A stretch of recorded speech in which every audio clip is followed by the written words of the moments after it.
I'm gonna push the RS button and go for the pass. Oh, there we go. Woo! That's how you do that, ladies and gentlemen. And I'm going to take it out of RS mode now, because it does limit the traction control, and it is raining. And ladies and gentlemen, we are test driving a 2024 Audi RS3 sedan. This is the highest performance version of Audi's smallest four-door car. We have a glorious 2.5 liter turbocharged inline-5 with 401 horsepower, 369 torques.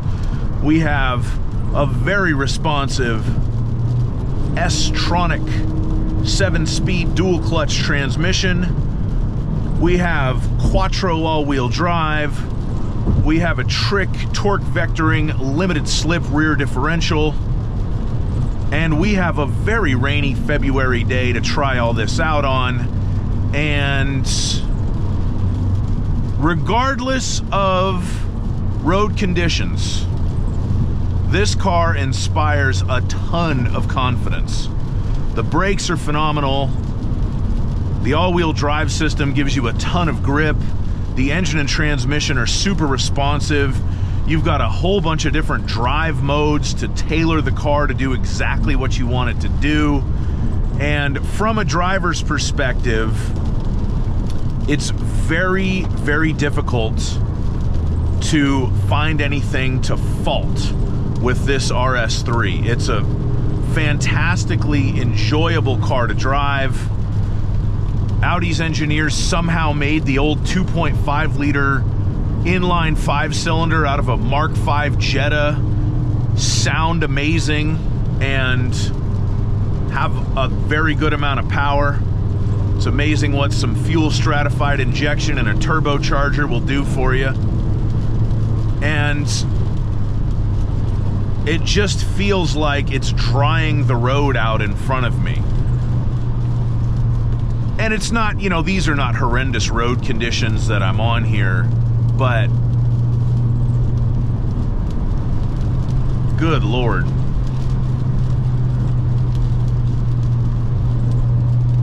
This is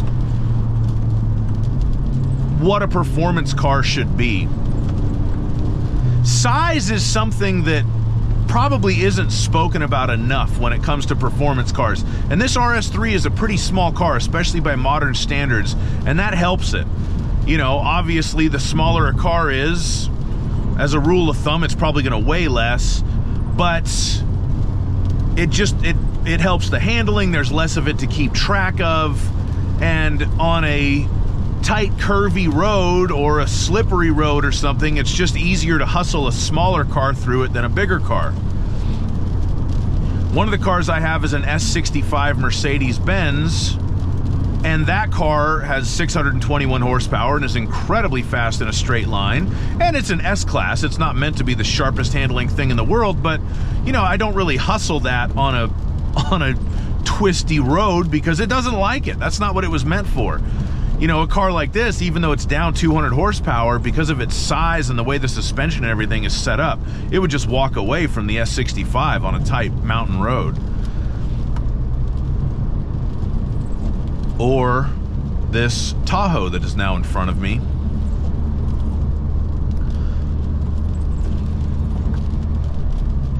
So we will just put the transmission back into drive and relax. Relaxing is boring. RS mode. Oh, give it the beans.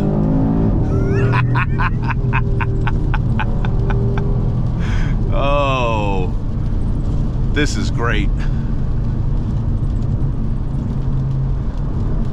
This car reminds me of, it's the closest thing you can probably buy right now to my old 2017 Subaru WRX STI.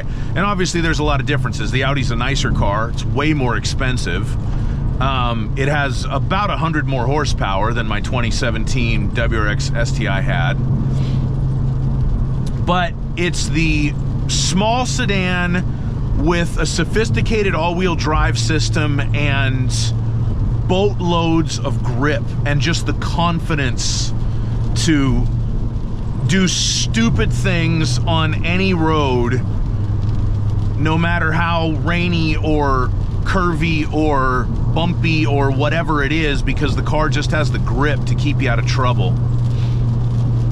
And since Subaru doesn't make the WRX STI anymore, maybe this is as close as you can get. I'm racking my brain for another little all-wheel drive pocket rocket. The Evo's long gone. I guess the GR Corolla, but I haven't driven one of those, and I'm not ready to give it the benefit of the doubt.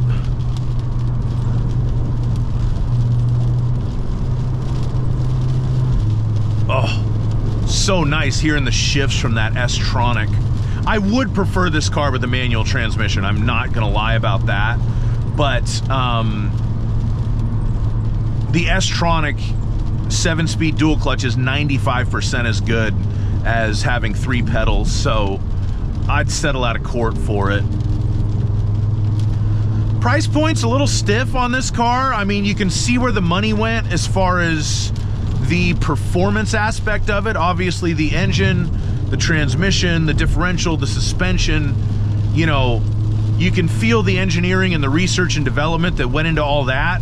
But feature-wise, for, you know, this is about a $64,000 car, no premium audio, no built-in navigation system, no heads-up display, and it's a 2024 model, so these are things that you wouldn't be crazy to think you might get at a car at this price point, even an Audi. But like I said, they did put a lot of money into the running gear, and that shines through. So if you want a car that's very performance focused, as RS cars typically are, then this one will not disappoint you. Oh, that exhaust. I can't believe they made this 2.5 liter sound good. I was many lifetimes ago when the Mark V Jettas and Rabbits, as we called them in the US market, were for sale. I worked at a Volkswagen Audi lot, and I'll just be honest, I hated selling Audis. So I mainly focused on the VW product. And the standard, this engine, I mean, a very older version of it, and, you know, much less expensive version of it, was the standard motor in the Jettas and the Rabbits at that time, and the Beetles. And where they got this engine from, if you don't know the story, is the 5-liter V10 from the Gallardo. They just kind of took half, and that was where the cylinder head design came from. Obviously, the block is different, and it's not anywhere near as high performance or high compression as the Lamborghini, but that was where the original design for this engine came from, and they just sounded like hell. You'd start those things up, and I mean, it sounded like a tractor that needed a tune-up on a brand new car when you cold started it. And take it out of super RS mode. I don't really need that since I'm behind a Chevrolet Bolt and a dually pickup truck. So I would tell people, you know, because I mean, I'm gonna be honest with you, it's this long into a test drive video, only the real ones are watching. You know, it's 2007, 2008, you're selling Jettas and Golfs and Rabbits and stuff, so you're either really talking to, like, young ladies, gay dudes, old men. That was pretty much it. So, you know, you'd cold start one of these things in front of them and they'd practically jump backwards because of the hellacious racket that was coming out of it. So before I did it, I learned I'd be like, okay, all right, so let me tell you about the engine in this car. You know Lamborghini, right? Yeah. You know who owns Lamborghini, right? No. Volkswagen owns Lamborghini. Oh. You know the Lamborghini Gallardo, right? Yeah. You know what engine it has? No. Well, it has a 5-liter V10. So this is a 2.5-liter inline-5, so to make it, Volkswagen just took half. So it sounds really sporty. And you go, oh, okay. And then I'd start the engine and it would make that hellacious racket, but now it didn't scare them. It sounded sporty. That's how you sell cars, kids, just in case you wondered how to do it properly.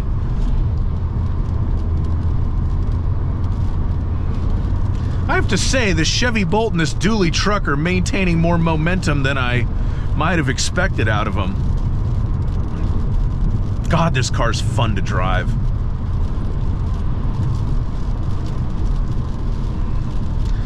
I think they only make like 950 of these a year, and I can't imagine it's a, you know, big market for people who are actually going to want to buy one of these.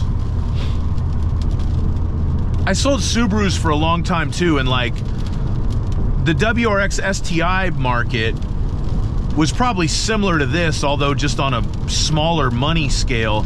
There was plenty of people who could afford a WRX STI, and there was plenty of people who wanted them, but the problem was making the Venn diagram match for somebody who had the money and or the credit to make the deal happen and who actually was going to pay for the WRX STI. And I'm proud to say that I managed to fit in the middle of that Venn diagram. Oh, it's coming down now.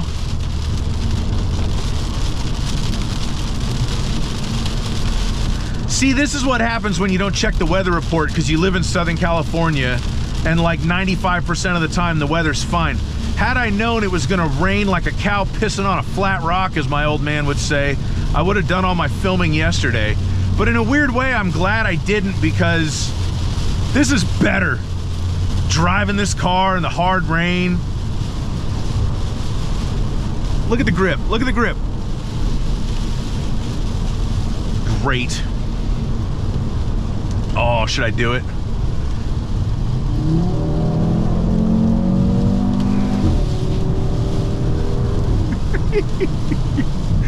I don't feel like passing these knuckleheads. I'm gonna turn this off before I somewhere or another get myself into trouble with a GoPro strapped to my head. It's a little bit less dignified.